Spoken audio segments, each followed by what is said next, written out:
Unzählige Schicksale, Menschen, die ermordet, vergewaltigt, verstümmelt oder verschleppt wurden, als die Hamas am 7. Oktober zuschlug. Eine der Familien, die das Massaker besonders getroffen hat, ist Familie Shoham. 3 Familienmitglieder wurden getötet, 9 von den Terroristen gekidnappt. Darunter auch der kleine Naveh. Er kam durch einen Geiseldeal anschließend wieder frei. Unser Chefredakteur Jan-Philipp Burgert hat den Jungen zum Training beim Fußball-Bundesligisten Union Berlin eingeladen, um ihn ein wenig abzulenken. Fußball ist Freiheit. Für den 9-jährigen Naveh aus Israel war es lange unmöglich, mit dem Ball über den Rasen zu rennen. Denn 50 Tage lang war er in der Gewalt der Terrororganisation Hamas. 50 Tage durfte er sich kaum bewegen und nur flüstern. Wenn er laut wäre, würden sie ihn umbringen, drohten die Entführer. Naveh ist ein sehr aufgewecktes Kind. Er kann sich an jedes Detail erinnern. Auch an den 7. Oktober, den Tag, als die Terroristen kamen.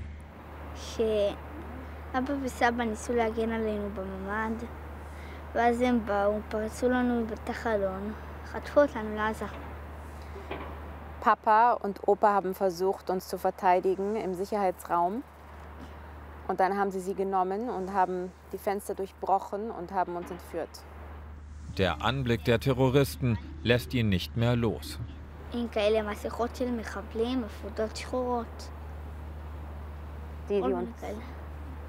Die uns entführt haben, die hatten schwarze Masken an und schwarze Anzüge an. Also solche schwarzen Terroristenmasken hat er das genannt. Naveh wurde zusammen mit seiner Mutter Adi und seiner damals 3-jährigen Schwester Yahel in den Gazastreifen verschleppt. Sie bekamen nur wenig Wasser und Essen, hatten permanent Angst um ihr Leben, auch wenn sie heute wieder lachen können.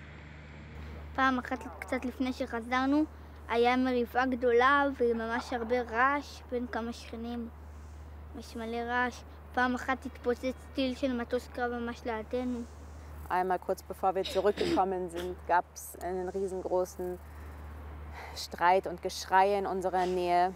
Und einmal ist eine Bombe genau neben uns explodiert und es war sehr laut. Bilder aus unbeschwerten Zeiten. Naveh mit seiner Mama Adi, Schwester Yahel und Papa Tal.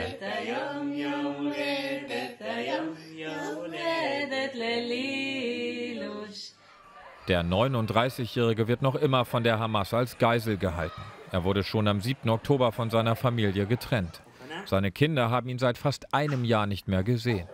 Mit Videos wie diesem halten sie die Erinnerung an ihn wach. Und die Kinder stellen Fragen, die Mutter Adi auf einem Blatt sammelt. Wann kommt Papa zurück? Wird Papa schon alt sein, wenn er zurückkommt? Wie wird Papa von seinen Wachen behandelt? Hat er Essen und Wasser?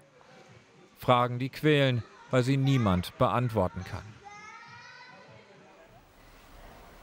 Diese Bilder gehen Anfang September um die Welt. Unter einem Kinderzimmer im Gazastreifen befindet sich ein Tunnel.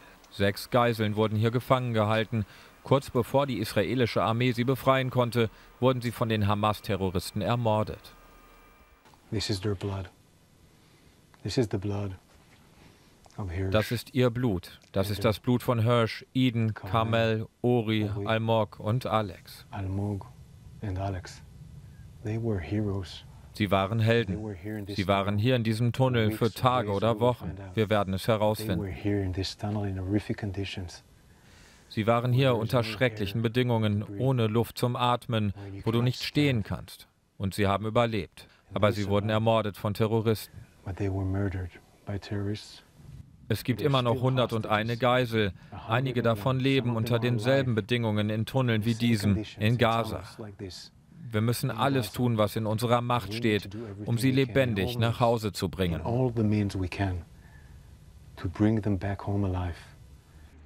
Auch Familie Shoham möchte alles tun, um Vater Tal zu befreien.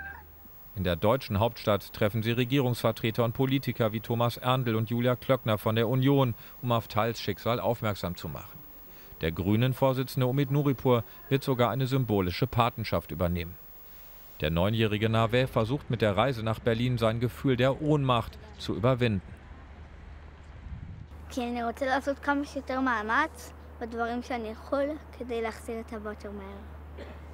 Weil ich mich so sehr anstrengen möchte und tun möchte, was ich nur machen kann, um meinen Papa zurückzubringen.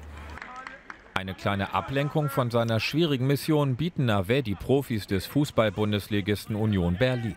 Er darf hier beim Geheimtraining dabei sein. Die Ballkünste bringen den kleinen Jungen eine Weile auf andere Gedanken. Die Stars sind von Navets Engagement beeindruckt. Für den Verein ist es Ehrensache, die Familie hier zu empfangen.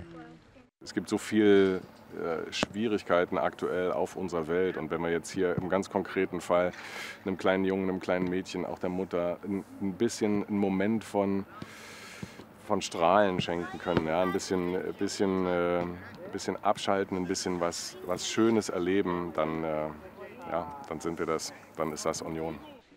Zum Schluss bekommt Navet noch ein Trikot mit seinem Namen geschenkt. Er darf sich eine Rückennummer aussuchen. Navet entscheidet sich für die 21, denn seine Glückszahl sei die 7, erklärt er. Und Glück könne er für seinen Papa gleich dreimal gebrauchen.